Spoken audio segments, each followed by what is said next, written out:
universe is still a place of mystery and wonder. As a cosmologist, I'm exhilarated that we can make some progress towards tackling what seem very fundamental questions. These programs focus on, was there a beginning? Whether we are alone? What's the future of the cosmos? What is the nature of reality? With each advance, new questions come into sharper focus. The key issue is what we still don't know.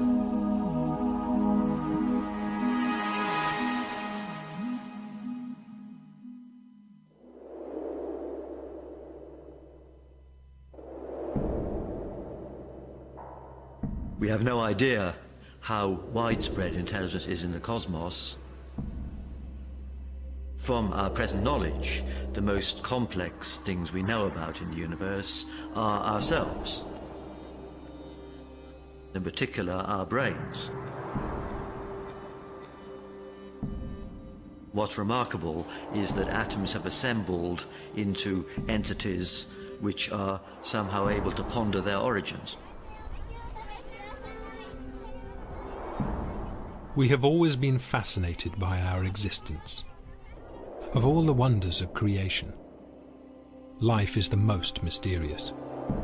And of all creatures, we are the most special. Surely there has to be a reason.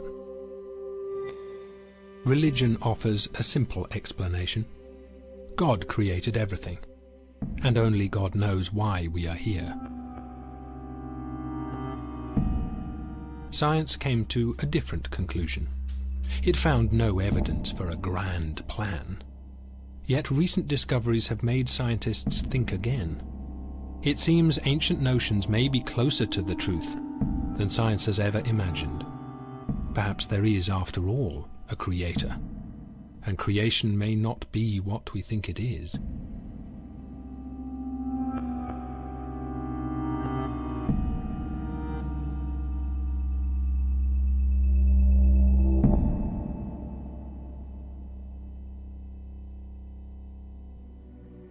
Every religion has its own fantastic story to explain our creation. From God making the universe in 6 days, to an endless cycle of universes created from dead ones, to the whole universe being created in a single divine breath. And one idea underpins all these beliefs. Human beings have a special place in this universe. We are here for a purpose. But as science investigated our origins, a creator became unnecessary, and our special place less special.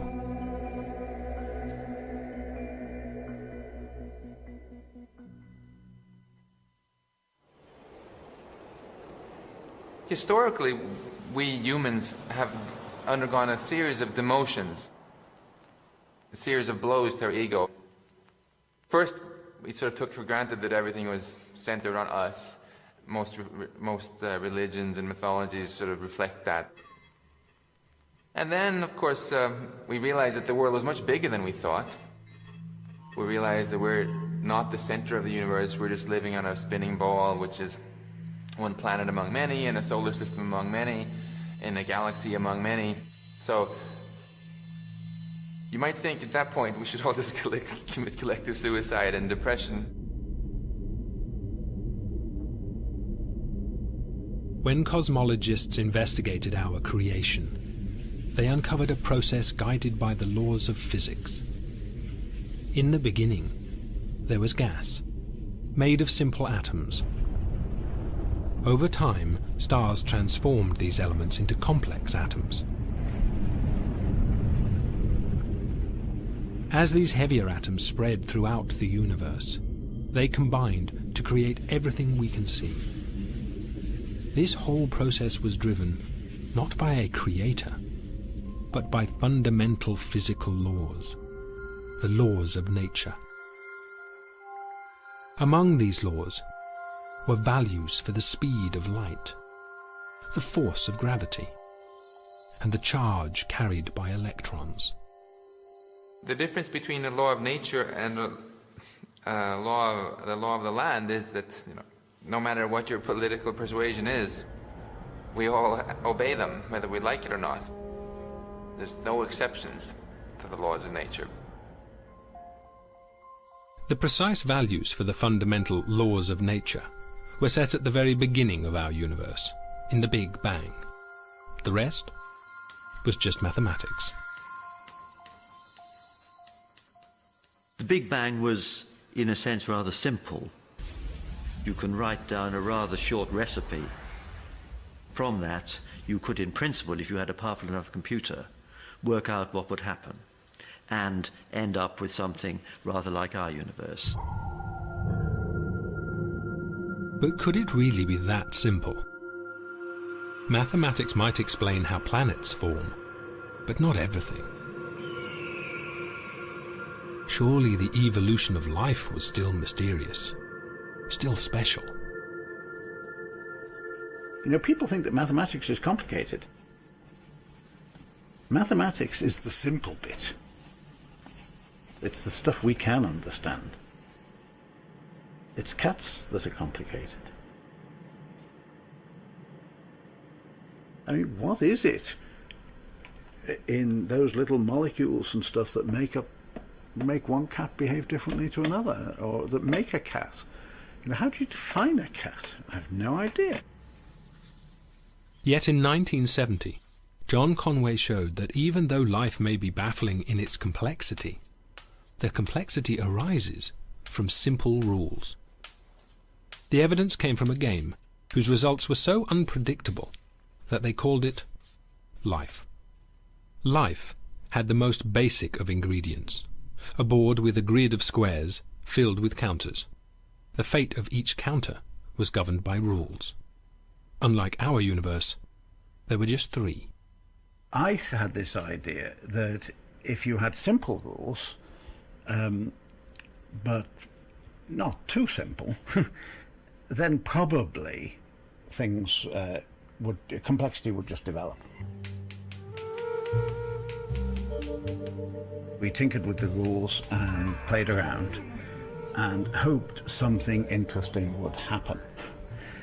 And eventually we settled on a particular set of rules that we did. They were sort of slightly modelled on real life. The 3 rules they arrived at were the equivalents of birth, death, and survival. What would happen to any particular square depended on its neighbours. An empty square with exactly 3 counters around it would give birth, so a new counter is added to the board. Any counter with too few neighbours would die of isolation and be removed from the board. A counter with too many neighbours would die of suffocation and also be removed. And any counter with just 2 or 3 neighbours would survive, staying exactly as it was. With only these most basic rules, unpredictable and complex patterns evolved. The board seemed to produce creatures from nowhere. Creatures that crawled. Creatures that fired out smaller creatures.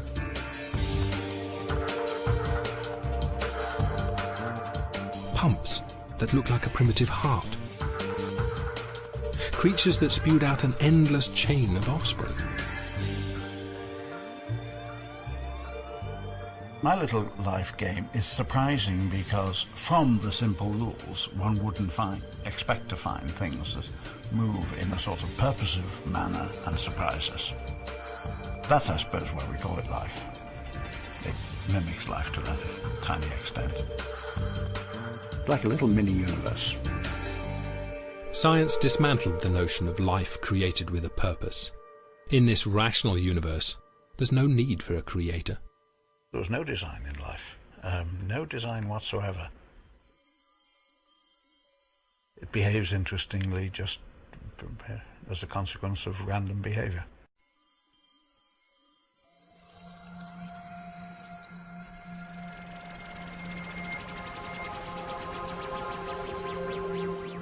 In this random universe, there is no special purpose in our evolution. We are simply the result of atoms, time, and mathematics.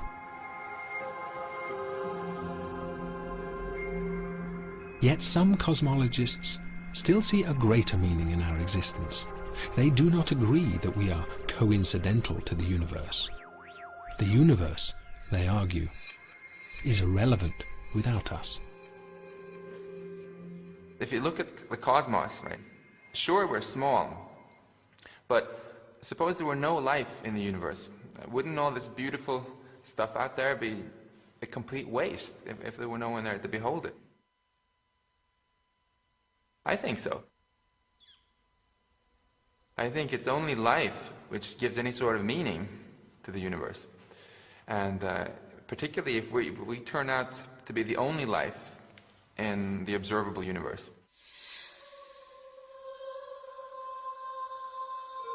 It is called anthropic reasoning. Our creation is still driven by mathematics and the laws of nature. But there is something mysterious, indeed very special, in the laws of nature themselves.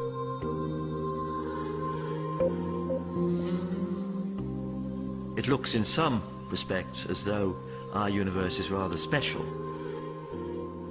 We know the universe allowed our emergence, but it's quite easy to imagine a universe with slightly different properties, in which neither we nor anything as complicated as us could exist.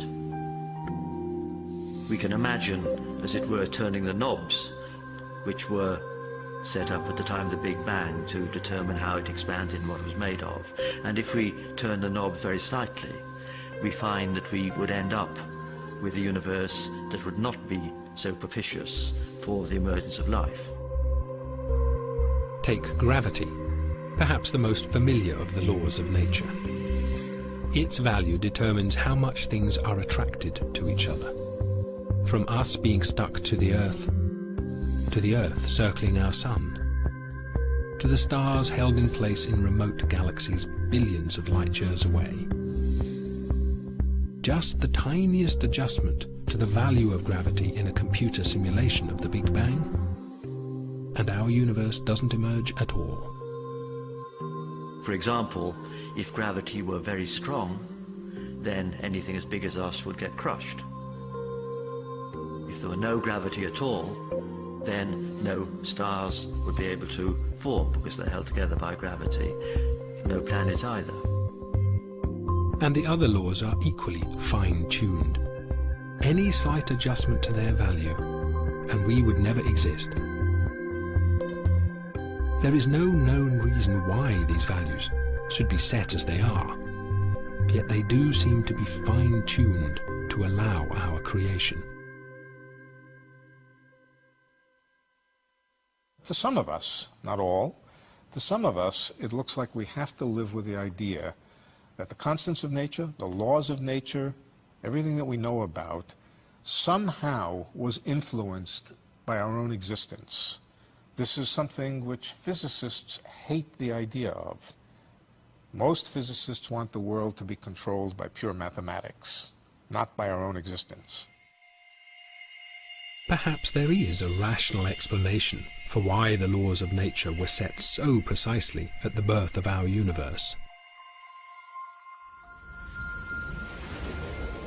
Until we fully understand those first moments, we should not assume any special reason for their values.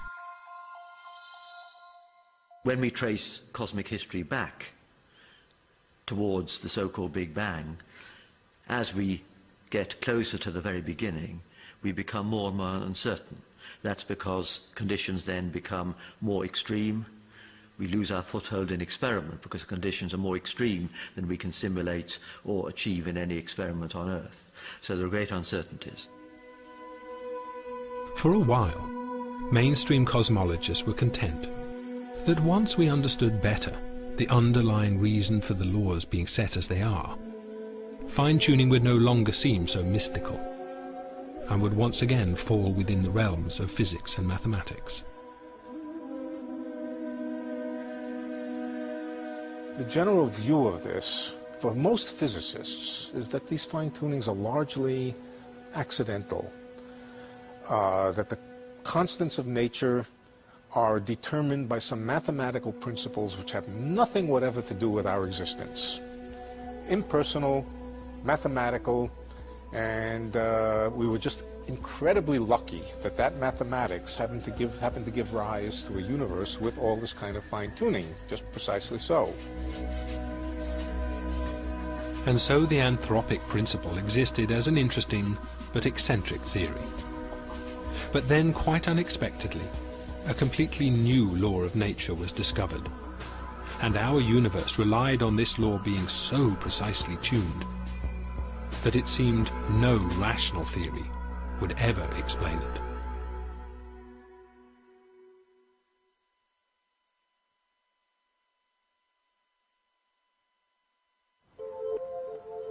Our universe seems to be defined by a set of numbers which in some sense look special.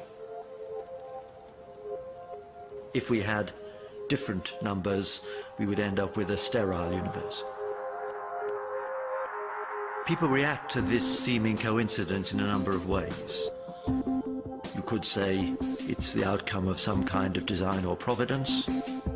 We could say it's a brute fact we have to accept, because these numbers might be determined by some theory which we haven't yet discovered.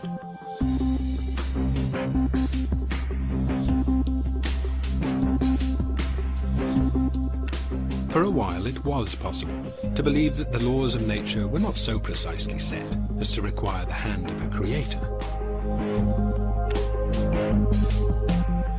But then a completely new fundamental property of the universe was discovered.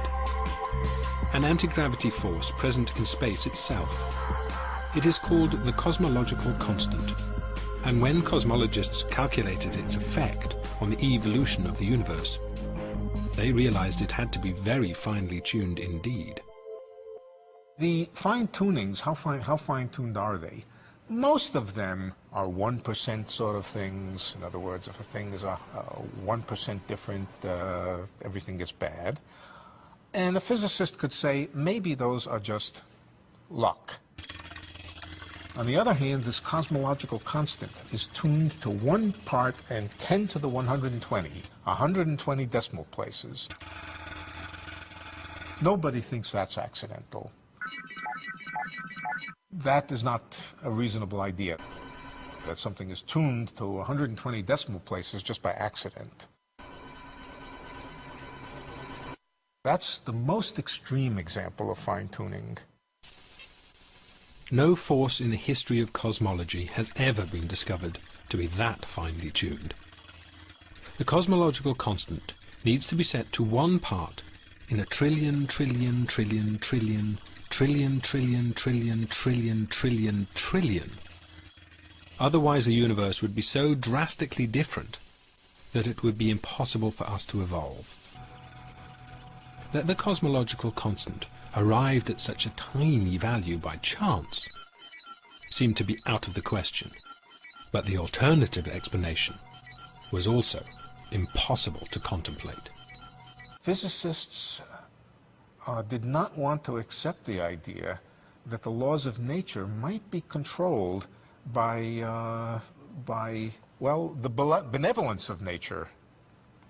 There should be no reason why the luck should just have it that we can exist. It's too much, it's a stretch. It's much too far to stretch. It seemed that hidden in the laws of nature was a value so precise that it was impossible to deny that our universe was designed. But a designed universe requires the existence of a designer, a notion that even the anthropic scientists did not want to entertain.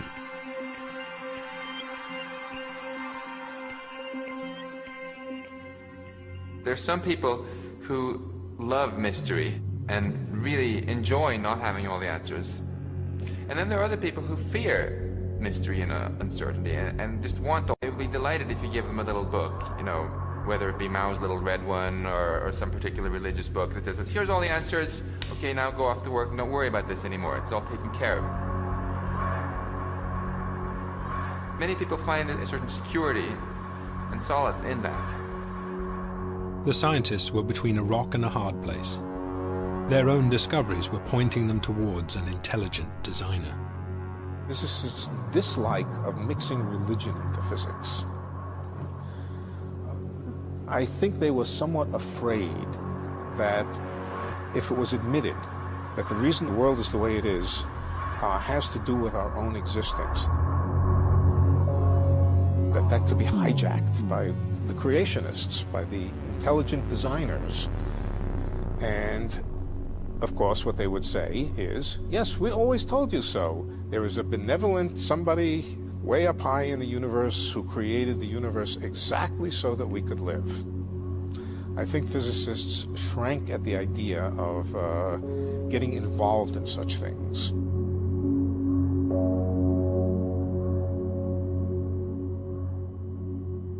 Some people say that this apparent fine-tuning of the universe is a brute fact. We wouldn't be here to worry about the issue otherwise, and that's the way things are. Others are a bit more perplexed and invoke providence or a creator to explain that things were set up with the aim of producing a complex universe. Some people are satisfied with a religious explanation, whereas I think it is a scientific question which deserves to be addressed by cosmologists.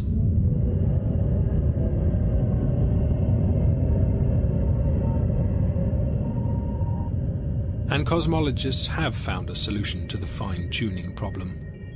It is simple and elegant, but it requires a leap of faith as profound as any religious belief. If our planet is not alone, if it is one of billions of planets, orbiting billions of stars in hundreds of billions of galaxies inside our universe, could our universe also be one of many? It may turn out that our concept of the universe, as astronomers see it now, is a very restrictive one. And what we have traditionally called our universe is one of many. If there are other universes, their laws of nature could all be set differently in their own Big Bangs. If there have been many Big Bangs, and if, and this is the second assumption, the outcome of those Big Bangs were universes governed by different physical laws,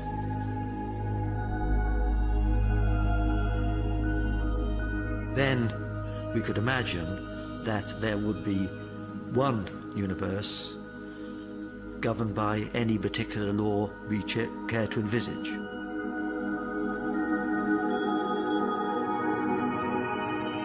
And therefore, it would not be at all surprising if there should be one universe that was tuned.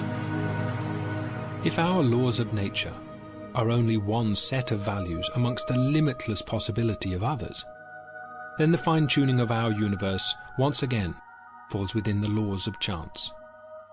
Our law of gravity would be but one of trillions of different values for gravity. The same goes for the cosmic constant, for atomic charge, even the numbers of dimensions. Suddenly, amongst all the many possibilities, it's not so surprising that at least one possesses the precise set of laws that allow human beings to evolve. If you go into a clothes shop and there's a large stock, you're not surprised to find one suit that fits. Whereas if there's only one suit, you are surprised. So many universes governed by different laws would remove any reason for surprise at the apparent fine-tuning in our universe.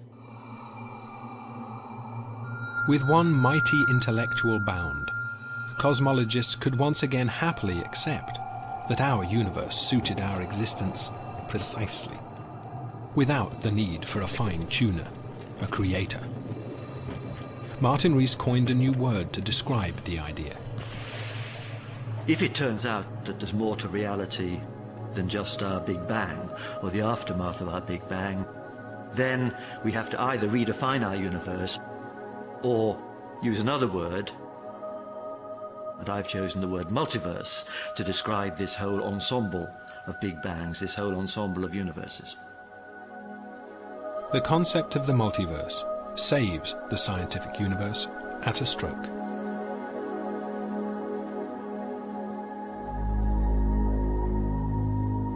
We now have a natural mechanism to explain why there is all this diversity out there, which in turn eliminates the need for the fine-tuning that some people might have liked because it would say that there was a fine-tuner.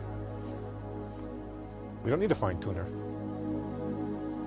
Yet theoretically, these other universes will always be beyond the scope of our telescopes. So is the multiverse really a scientific solution? One thing which people often object to when confronted with the whole multiverse idea is saying this can't be science, talking about all these things you can't see. If I have a theory involving entities that I can never touch, never measure, never observe, that's not science then, is it? And I'd say quite to the contrary. What makes good science is not whether you can see it or not, but whether you can rule out the theory or not. Having raised the possibility of other universes, cosmologists started to wonder what they might be like. And as they wondered, they found logic had set another trap. The multiverse idea had set them on a path that led them back, once again, to a creator.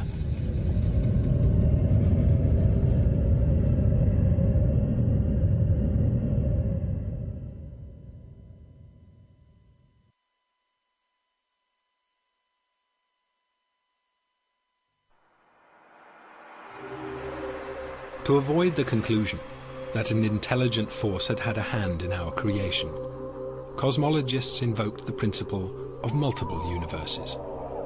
But what potential might those other universes hold for the evolution of complexity? We have no idea how much variety other universes might display, and since we have no contact with them, all we can say is that there must be certain potential for complexity in those universes. It's easy to imagine universes that would be less propitious for life than ours, but of course we may not be in the optimum universe in a sense. We can imagine universes that might be more propitious. These of course will be potentialities far beyond the powers of our brains to conceive, but we can't assume in this grander cosmos that there couldn't be other universes displaying more complexity than ours.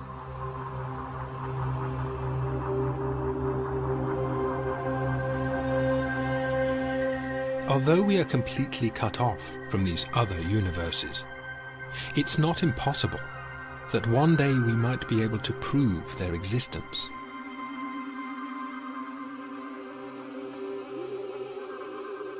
I think it's a question that we can't even address at the present. I think we simply have to rely on the ingenuity of future generations of physicists, or whatever they call themselves at that time, to find their way into new ways of thinking about these things. The atomic theory was put forward by ancient Greeks 2,500 years ago. It took a couple of thousand years to verify it. It would not surprise me if it takes some fraction of that kind of time before we really absolutely understand these ideas, before we become totally comfortable with these ideas, before we say these ideas are hard, absolutely hard science. But can we ever know what these other universes are like? Somewhere, among this infinite collection, there must be those similar to our own. And some of them will be less evolved, and others much more advanced.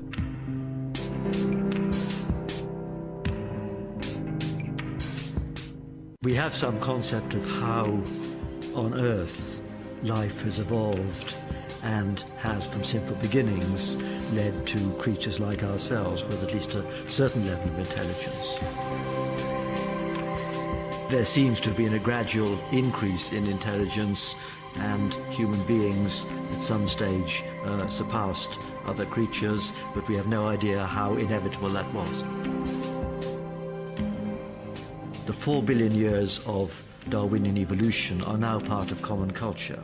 But most people nonetheless tend to think that human beings are in some sense the culmination. There's no particular reason to think that intelligence couldn't develop further. Astronomers know that our sun is less than halfway through its life. It'll be 6 billion years before the sun flares up, engulfing the inner planets, vaporizing any life that remains on Earth.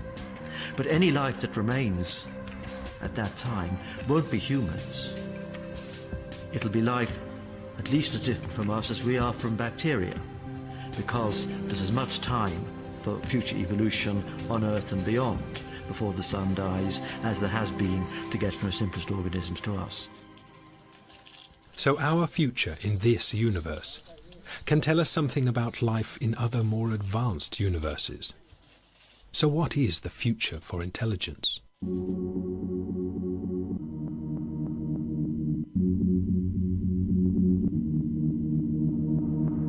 I think we have the most complex nervous system on Earth. Related to that, we may consider us as the most intelligent species on Earth. Maybe in the universe, at least our universe, that could be. We started with a chimpanzee-like brain, and it tripled in size over a period of 3 million years.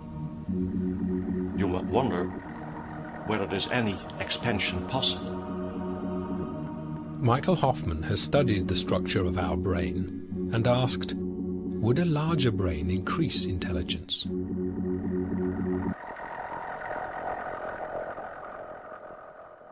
We did a study by comparing brain structures in primates, starting from very small, relatively primitive primates up to human beings. What you can do then is to extrapolate these findings to creatures which even have a larger brain than we had. To our surprise, after a particular brain size, something strange happened.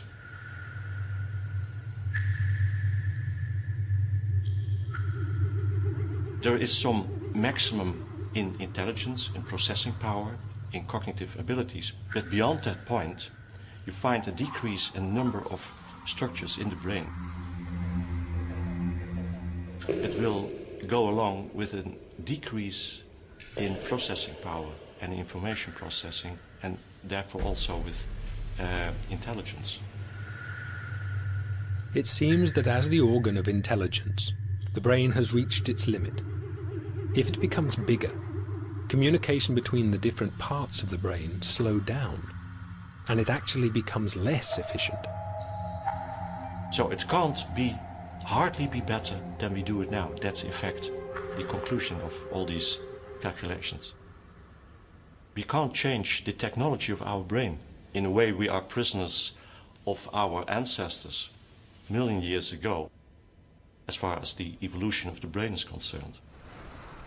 So unless nature invents a new way for organic intelligence to evolve, it seems that in this universe, intelligence has reached its potential. But some scientists see organic intelligence as only the first stage in evolution, and the next stage, they believe, has already begun. For the first 3 or nearly 4 billion years, the driving force of increasing complexity on Earth was evolution, natural selection, sexual selection. But in recent times, in the last few thousand years, it's not evolution any longer, but it's our cultural development that has taken over. And now this has been formalized into scientific and technological and medical development. That's where the action is right now.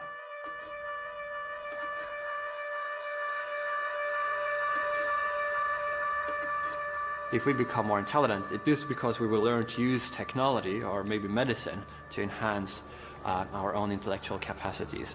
And that might happen within matter of decades. In all these different ways, human beings will use their technical ingenuity to change and modify their own nature. That's the transhuman phase of our development, which we're just beginning to enter at the dawn of this new millennium. Technology already infiltrates almost every aspect of our lives. But philosophers like Nick Bostrom believe that technology could gradually replace our lives, and that the change will be almost imperceptible.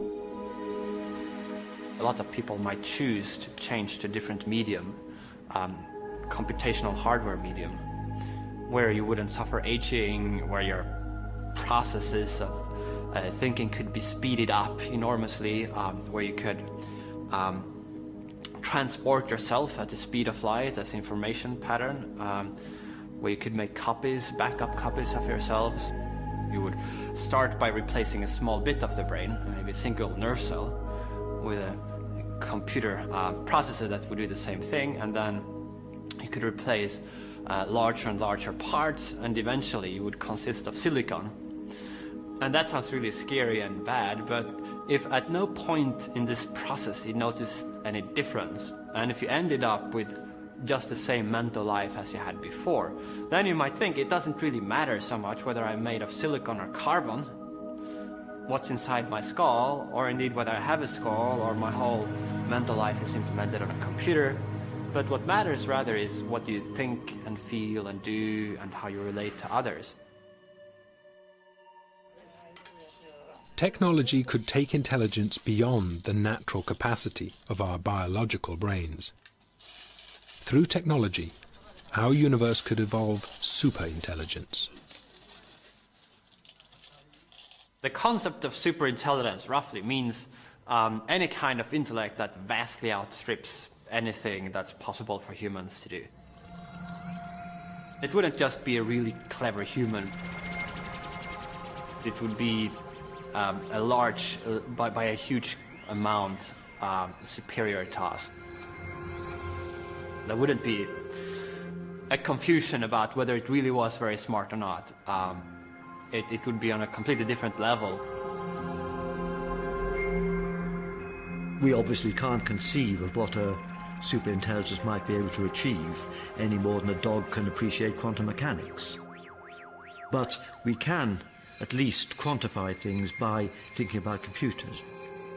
We can think about the processing power of computers and the kind of calculations they can do, the degree of complexity they can simulate. We know that over a few decades, computers have evolved from being able to simulate only very simple patterns to being able to create virtual worlds, as it were, with quite a lot of detail in them.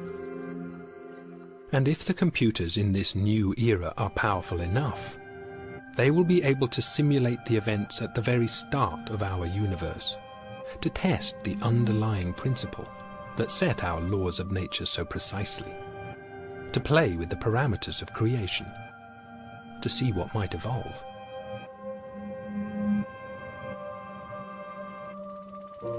If that trend were to continue, then we can imagine computers which will be able to simulate worlds perhaps even as complicated as one we think we're living in.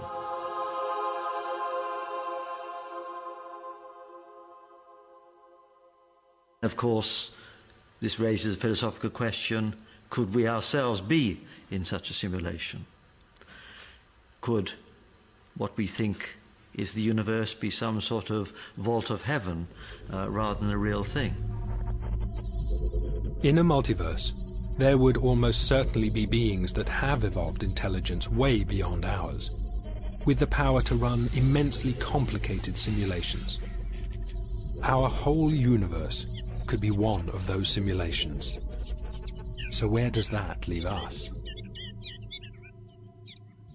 In a sense, we could be ourselves the creations within this simulation, I suppose. Being the work of a creator, a god. Logic has taken science back to where it started. Could our superintelligence be the god we have always imagined?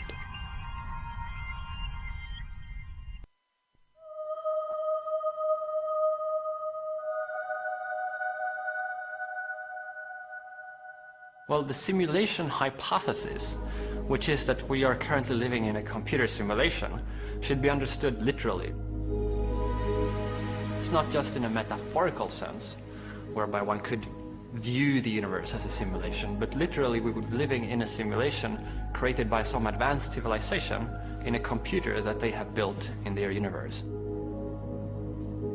And everything we see and our brains themselves would just be parts of this simulation. And if we are simulations, might we have been simulated for a purpose? Might our existence not be down to chance? Might there after all be a creator with a grand design, just as our ancestors believed?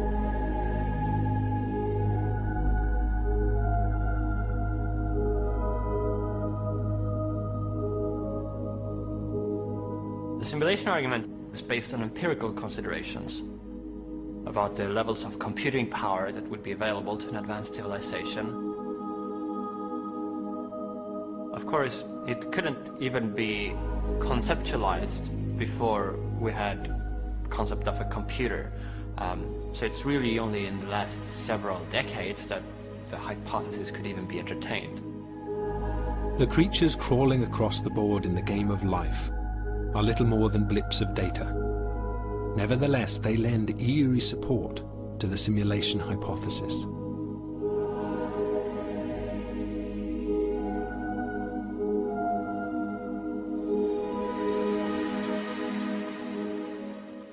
The rules of my life game are tiny, trivial things. And the rules, you know, of the real universe are so hard that we've been trying to understand them for thousands of years, and, you know, haven't finished yet by any means. So one can't really expect too much, but already these tiny, trivial laws exhibit interesting behavior. It proved an important point, which is that a system like this could have some of the properties of the real universe. So in a way, its design was copied, but in a very trivial way, from real-life biology. And so it's rather nice that, you know, correspondingly, it became a kind of artificial biology.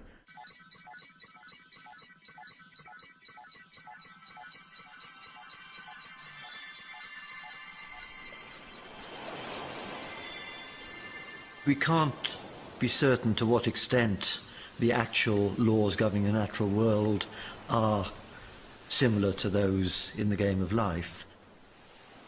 We do know that the laws governing the natural world are simple.